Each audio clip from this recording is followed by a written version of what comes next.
One thing that is often neglected to be spoken about in our martial arts training is recovery. Everyone wants to go 100 miles an hour all the time, but we're going to end up hitting a wall where progression stops happening and injuries start to creep in. So this video, I'm going to talk to you about a few ways we can help to recover more efficiently, more effectively, and to keep you progressing long term without those stops on the way. Now, the first point, and probably the least glamorous, the most boring, is rest. We must rest, have rest days or rest periods where we can allow our body to just recover and do nothing. As martial artists, we always think that we need to do more and more and more in order to progress, which to some extent is of course true, but we also need to pull back sometimes and allow our bodies to catch up with that kind of work we've put it through. Your body kind of grows really or improves when you are in that down period, when you're resting. Yeah, so you're putting your body through that intense training. Maybe you're in the gym, you're doing your sparring sessions, you're in the dojo going through your kion and kata. When you're resting is when your body recovers, allowing the tendons and ligaments and muscles to recover from that intense movements that we've been doing. So the first point is just to rest. I try to at least have one rest day a week, and I'm also guilty of this as well. I've been training for nearly 25 years, and it's taken me a long time to kind of appreciate a rest day. I used to want to train every single day, because I'd think the people that are resting, I'm getting ahead of because I'm training.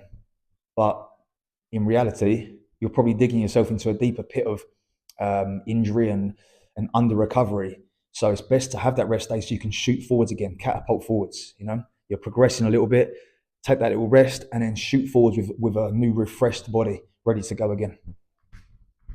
So I touched on this next point in my last point, nutrition. We must make sure we're eating enough calories and enough protein and carbohydrates in order to replenish our body and recover. If we are constantly in a caloric deficit, we're going to be digging ourselves into a pit of under recovery, as I said earlier. Okay, so we are different from kind of the sedentary person. We are putting more demand on our body, so we need a higher amount of calories to fuel that. And fueling recovery is important as well. So we're not simply fueling the session, but we're fueling our kind of growth post session. So we must make sure that we are growing. We must make sure that we are filling our bodies up with the right fuels in order to come back stronger. And this, of course, means good foods. And what I mean by good foods really is foods that are high in protein, lower in sugar. Fats are good. We need fats to function hormonally and properly. So don't avoid fats. And just a general balance of macros. I personally try to aim for around 200 grams of protein per day. You can work it out yourself roughly by having around 1 gram of protein per pound of body weight. Now, an easy way to do this, I like to track my macros. So I will use an app like MyFitnessPal, and I'll track all my food, I'll weigh it all out and make sure that I know what I'm getting. So it's not a guessing game. I know exactly what I'm getting every day, and I have my targets to reach. And as I said, that 200 grams of protein, I hit it every day, and the other macros take care of themselves as a result of that, really. Now, the third point is more active recovery. So what I want to think about doing is some mobility work, some stretching, maybe some light cardio, and I mean very light, like walking or gentle cycling or something like this, just to get the blood flowing through the body. But really stretching is a good one because it's low intensity, and we can obviously use that to benefit our martial arts as well because we're stretching. So I would chuck in some stretching sessions in between normal sessions, but very light, nothing where you're pushing yourself too hard. Probably best to focus on the lower half of the body predominantly, especially if you're kicking a lot. But of course, don't neglect the upper body. Make sure we're also stretching the thoracic area, the shoulders, even the neck, the lower back, mid back. All these areas we need to be covering. But a light stretch on those rest days or around your training sessions is going to be beneficial in order to maybe speed up that recovery or recover better even.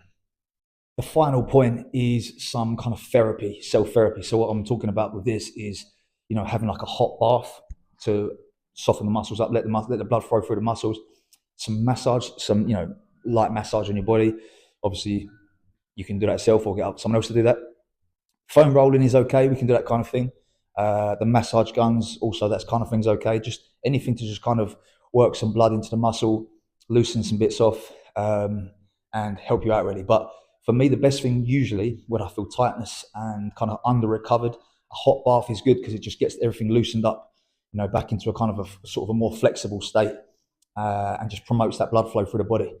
Blood flow obviously brings nutrients through the body, and that's what we're trying to do. We're trying to bring the nutrients from our diet earlier through the body to recover. Okay, so we're trying to get everything into those muscles, get the blood flow in, the oxygen, everything into the muscles, just to help that recovery process speed along just a little. I hope that's been helpful. Don't forget, it's the less glamorous side of things, but recovery is very important if we're talking about making progress long term. If you like this video, please share it with some of your training partners. Drop a comment down below. Let me know what else you'd like to see, and subscribe and press the notification button so that you get all the videos coming to your notifications. Okay, so you don't miss anything. Check out some of the older ones. I've got lots of kicking tutorials, various different things, weight training, everything involving martial arts. So check all that out, and I'll see you next time.